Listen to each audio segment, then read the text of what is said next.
I think, when it comes to all these years of sanctions against Russia, for me, on a personal level, Mr. Medvedev, I find the Russophobic rhetoric to be the worst. It's all cooked up on kind of cockamamie shenanigans and crazy ideas. Russia's been getting sanctioned now for so many years, and me as a former British resident now living in Russia, and I'm so glad I'm here because I see the way my government is treating this country, the way it's treating me for simply working for RT. Yeah, I spent years working in America. I worked for a major American news network there. I come to Russia. The Americans said to me, "You've defected to the communists." I mean, these kind of stupid comments here, but it's almost like this immature, almost childlike attitude that we get. I was talking to guests recently at the BRICS conference in Kazan, and we were saying there's a severe lack of proper diplomacy in the world today. Some people were saying, at the end of the day, the top guy, America, it chooses who it wants to speak to, and it's very good at saying, you're either with us or you're against us. Is that how the leadership of the world achieves balance, do you think? Is that how it should be, Mr. Medvedev? Americans always tried to rule by creating crises on the planet. This was the case, well, at least in the 20th century, and it continues that way in the 21st. When the Soviet Union collapsed, America felt that it had no equal at all after the Soviet Union and the Warsaw Pact. So the more crises they create, the better they think the situation is for America. Well, they've created a crisis with these sanctions. What happens? It's all very simple. The Americans make money. America, as always, feels good. It makes money from weapons supplies and by allocating money to its defense industry. Sure enough, some of that money gets stolen in Ukraine or somewhere else. Still, though, it means that the defense industry and a lot of other economic mechanisms in the United States continue to work. Moreover, a lot of businesses have been persuaded to move over to the United States from Europe, where it has become unprofitable to work. That is, the Americans are getting what they want at the price of more blood and casualties. This is why Americans are engaging in feeding the war. But that system is coming to an end. That's why they feel the world is falling out from under their feet, and they're resisting it in every way possible. You've mentioned BRICS here, and there's also the SCO, as well as other regional unions. There are Asian unions that are very important in today's world and where America has no say at all. It is seen as hostile there, even though those unions were not originally created as anti-American. In fact, I find the idea of the Global South and these kind of unions very promising. Why? The Americans and their satellites keep saying, "You are violating the rule-based order." But when you ask them what that order is, and I've deliberately picked through legal text, studied them, it's incomprehensible. It's not clear what the order is and who approved it. It's really just an idea of the United States and its allies, well, mostly in NATO, of how best to do business in the world. So it's not a written document, not an international convention, it's not a UN act or any other act, it's not the UN Charter, it's just something, an order that they think is right. And once you're out of this order, you're a perpetrator. Of course, this is a very unstable system that is bound to collapse sooner or later. And those inside that system will suffer the most from its collapse. I'm absolutely sure about that. And you wonder why this multipolar world is taking root globally now. You mentioned BRICS. Just a short time ago, this historic summit in Kazan, beautiful, diverse Kazan. RT was there, special coverage. More than half the world came to shake hands and embrace Russia and the Russian president. Some of my commentators, some of my guests who are joining us for the BRICS conference, some of them described it as the Big Bang moment, that the future will look back on this event as the catalyst, the Big Bang moment, as the multipolar world really came into maturation. Mr. Medvedev, your thoughts? A multipolar world is, of course, much more sustainable than a unipolar one. A unipolar world is always prone to war and, unfortunately, results in conflicts, which is what we are witnessing today. A multipolar world implies making a connection between different poles. After all, it was this noble idea that guided mankind when it created the United Nations in 1945. Unfortunately, the resulting structure proved to be imperfect, to put it mildly. But nevertheless, there was this idea. A world in balance is always relatively stable. There was NATO and the Warsaw Pact, the Western Bloc and the Soviet Union's bloc. I'm not talking about who was right, who was wrong, or which system was better. But it created a balance. Once that balance was upset, that was it. It resulted in conflicts, wars, famines in many regions, and so on. So now we are witnessing the emergence of a new world order. The BRICS summit in Kazan was a great success for both the Russian Federation and President Putin. This was the first time that so many prominent countries, representing in fact the global majority, convened to discuss issues they consider pressing. Yes, there are matters yet to be resolved. For example, this incessant talk of everyone being tired of the dollar, or as people say, fed up with the domination of the dollar. It's an obvious thing. Everyone understands this, because the world cannot function having only one dominant reserve currency, especially since this currency is issued by means of loans, which all countries provide to the U.S. economy. Sooner or later, this bubble will burst. It will make a bang so loud, it will produce such a terrible explosion that, I'll put it plainly, it could have very dire consequences for everyone. I'll tell you more. Probably no one is interested in seeing the dollar destroyed, not even us, because it will wreak havoc on international economic relations. And we are part of international economic relations. The Soviet Union didn't care. It was isolated, and whatever happened, well, not completely isolated, of course, but nevertheless, it was an isolated system. And now we are all part of this system.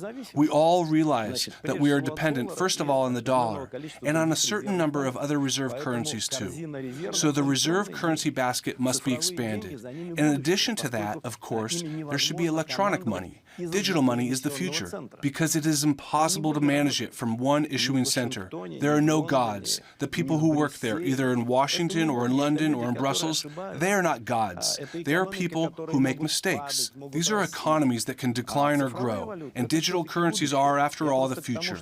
I am saying this because it is also on the current agenda, and many other issues will still have to be discussed, both within BRICS and in other regional organizations. But it is inevitable, even if it is not to someone's liking.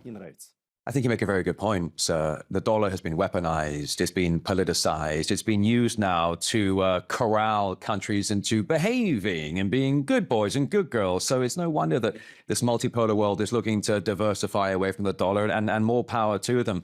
Just quickly touching down on Ukraine for a moment, sir, the country that sometimes you refer to it as country 404. Your rhetoric on the conflict in Ukraine has been very straightforward, almost quite refreshing, frankly, compared to the hot, gaseous air that comes out of Western politicians these days. I've been very grateful to read your commentary and your posts on Ukraine. But despite what the Western media and political landscape says, Zelensky is no longer a legitimate president. His term expired many months ago. And yet the international community, or should I say the Western G7 community, they continue to deal with Zelensky, although he's not a legitimate president. That being said, I wanted to ask, just if I may, the special military operation, it's ongoing. If it had ended, let's say a year or so ago, we would not have learned all these things we've learned about the West and its things in Ukraine, biolabs, bioweapons labs, the black market of illegal weapons trade, money laundering as well. And yet, meantime, the UK says, for example, we will support Ukraine for the next 100 years. Why? Это ровно то, о чем я говорил. This is exactly what I'm talking about. By supporting a conflict in a foreign state, one can quite effectively manage their own affairs. Everyone understands where this money is going. It's being used to continue the war, a war which is claiming many human lives. I won't go into the reasons for this war. The Russian perspective is well known. We could have come to an agreement, but the West chose an entirely different path. This is essentially a proxy war involving the entire Western world against Russia. Yes, indeed, at the head of this state, or shall we say what's left of it, is an illegitimate figure representing a group of people who have seized power in the country, are ignoring their own parliament and acting in their own interests. What are these interests? They're very simple.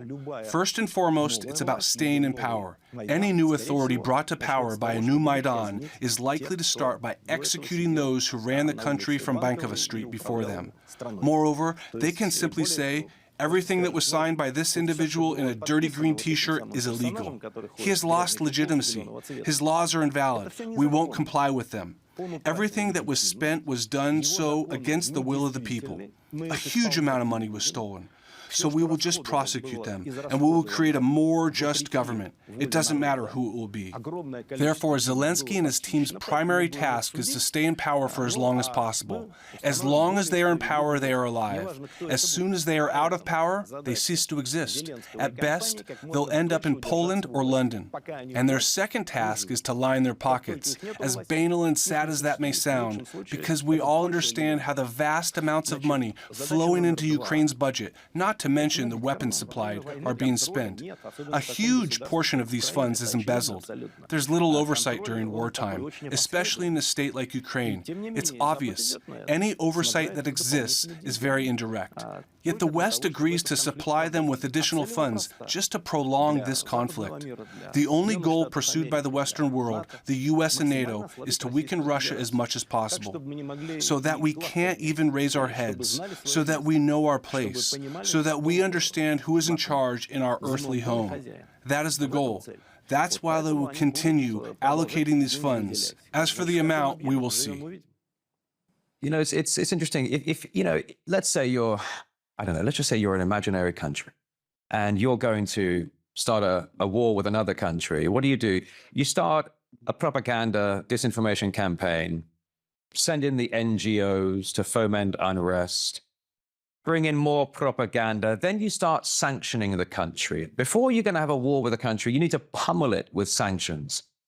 No one is surviving under more sanctions than the Russian Federation. But Russia isn't just surviving, Mr. Medvedev.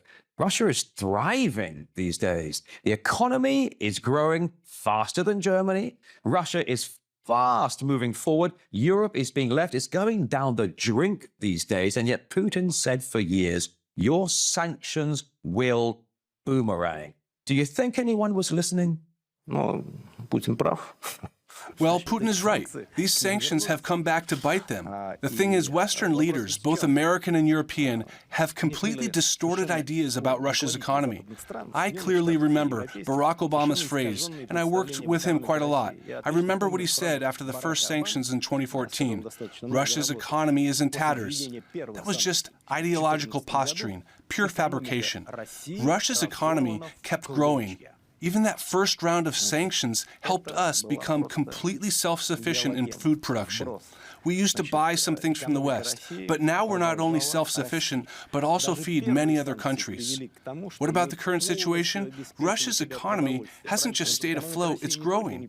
It's growing partly due to industrial expansion, both in the military sector, no point in hiding that, and in the civilian sector. It hasn't stopped. Everything is fine and developing. But these sanctions have boomeranged back to Europe, and they've exposed Europe's weakness. The weakness of Europe as an economic entity. I mentioned this earlier today. The United States is developing and achieving its goals. Americans are, as always, successfully economically. Europe, however, is stagnating. Almost all countries there are in a very difficult situation. I'm not even just talking about Germany, which has transformed from a prosperous economy into God knows what. And there's no way out of this because our former partners, now so-called unfriendly countries, have backed themselves into a corner. They've declared, we won't take anything from Russia, no energy resources, nothing else. And everything started going downhill for them. There are no miracles. They have to make choices, and they prioritized their allegiance to the United States over the well-being of their own citizens. If we use historical terms, it's a relationship of suzerainty and vassalage, the relationship between Europe as the vassal and the United States as the suzerain, who commands everything. But European economies are losing. European citizens are getting poorer. They understand all this perfectly well. So soon, obviously, different political processes will begin in Europe. You can already see this in who's coming to power in Europe. Pragmatic leaders are replacing those who are obsessed with ideological ties to the U.S. You look at the Nord Stream pipeline sabotage, that wasn't just a Russian pipeline, that was a Russo-European pipeline. Austria, Switzerland, France, they were all spending big money on this. It's always been cheap Russian energy that's been fueling the European economy. And when Ukraine kicked off, as you well know, Europe said, no more cheap Russian energy. We can't have any money going to Putin. So they cut off Russian energy. Then they find themselves without any energy. So America says, we're going to sell you our American LNG for 4, 5, 6 times the price. And Europe's going under, Mr. Medvedev. Europe is tanking these days. I mean, it makes you wonder, who's Washington actually fighting? Is it fighting Russia or is it fighting Europe? Because you've got to be careful who your friends are. If I may just quickly, Russia has ratified a security contract with North Korea. It is now signing a type of security agreement with Tehran. Why do you think these steps are being made? I don't want to sound like a broken record, but on my job at RT International, I always say that we're witnessing big moves being made on the global geopolitical chessboard. Is that perhaps how you could phrase it? The position on the chessboard is changing all the time, and each side is trying to calculate the moves of the other side. White is trying to guess what black will do and vice versa. And therefore, there are times when you can improve your position, and in some situations, you'll be facing a zugzwang. Our current opponents have the same reasoning. They think that they have the right to supply any weapons to Ukraine, or to send their military advisors, or share the locations of the Russian military facilities, which basically their own specialists will target with missile strikes. So in essence, this is an admission that a war is being waged against Russia. And even though I've used this word in the interview, but actually it's no longer a proxy war. It's just a war. It's a real war. However, when Russia concludes an agreement with some party about providing services, mediation, or protecting mutual interests, for example, with the Democratic People's Republic of Korea, it prompts some fierce indignation. Well, let's start with the fact that even before that, we had a treaty with the DPRK in place on mutual assistance, friendship, and support in certain situations. And now the new treaty says that in the event of a military attack, there will be immediate consultations and various support, including possible military support. That was part of the previous treaty, and that remains in force in the new one. So all these provisions have to be interpreted directly or literally in legal terms. Action begets counteraction. The Western world thinks it can be friends with everyone against Russia, but that gives us the right to be friends with other countries against the Western world. This is perfectly normal.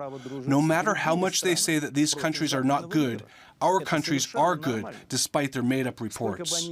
At the moment, unfortunately, I emphasize, unfortunately, Western countries, Western Europe, of course, the United States of America and other Western countries, Canada, Australia, and a number of others, are enemies of the Russian Federation. It's their own choice, and it's very deplorable, because time heals everything, and all wars come to an end. But relations between nations, unfortunately, take a major hit afterwards. I'll say this, well, maybe it's a simple thing, but after the end of the Second World War, people in the Soviet Union hated Germans.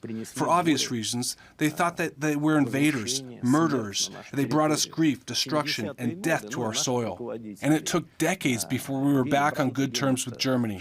This was perhaps thanks to those who came to power in Germany in the 1970s. Willy Brandt, Helmut Schmidt, and others. The credit also goes to our leaders. But why did it happen? This hatred is a little bit faded in my memory. You have to understand that this attitude towards the Americans, the British, continental Europe, despite our close ties, our Christian civilization, our shared history, will linger for a long time. All the good stuff was sacrificed to the altar. But for what? Just money. This is so sad. Interesting point there.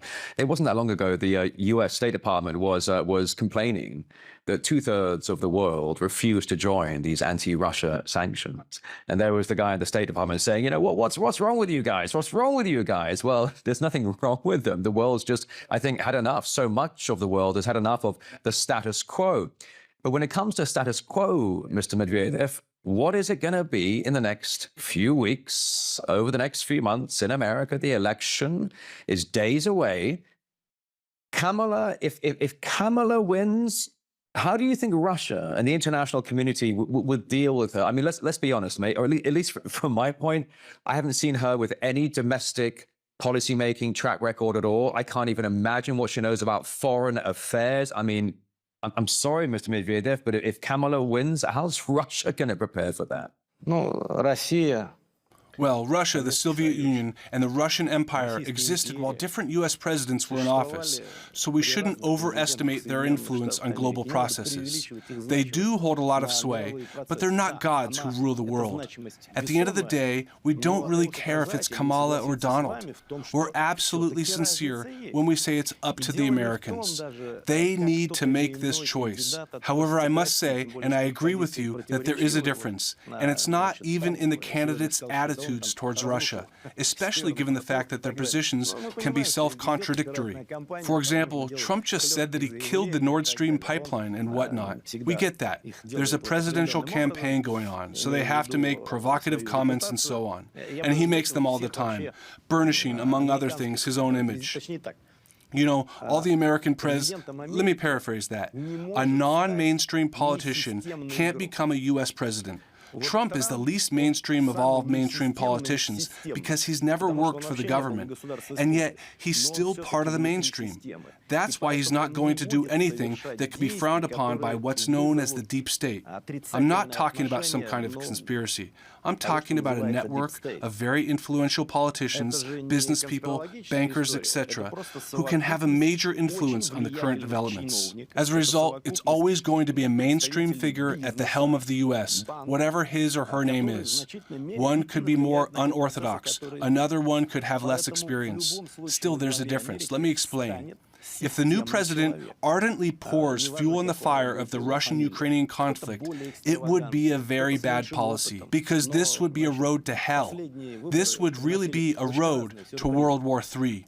Both of these candidates must be aware of that. Be that Mr. Trump, who has been in the president's seat and should have an idea about how these things work, or Kamala Harris, who, shall we say, doesn't have much experience and gets criticized because of that. However, she has worked as vice president. Whoever makes decisions that will help protract this war is going to make a very dangerous mistake.